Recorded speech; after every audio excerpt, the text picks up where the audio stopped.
Open for me. There is something I want to talk about you. The hands of God are open just for my sake.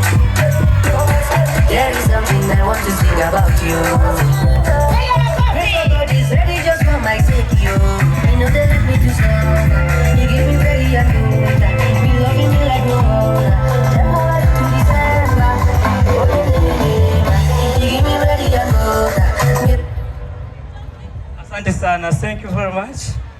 First of all, nipende kutoa shukrani kwa walimu wangu. Tumeanza ilikuwa Januari hadi kufikia sasa hivi. Baraka za Mwenyezi Mungu. Yeah. Honorable Headmistress of Mikwame Secondary School. Unafanya kazi kubwa sana. Hongera.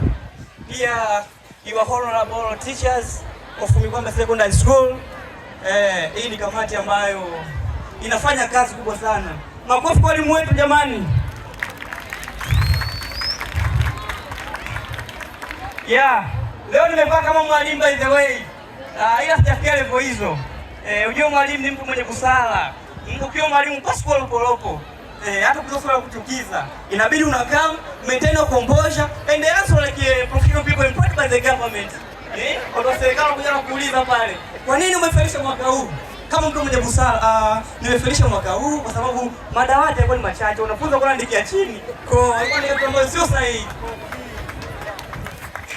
Sio mwalimu anauliza makofi ya kutosha. Sio mwalimu anauliza swali jibu kule pokolopo. Kwa nini umefelisha mwaka huu? Watu 2000 hawaelewi. Hapana. Makofi tafadhali. Ila mimi namshukuru Mwenyezi Mungu, Mikwame tuna walimu wazuri.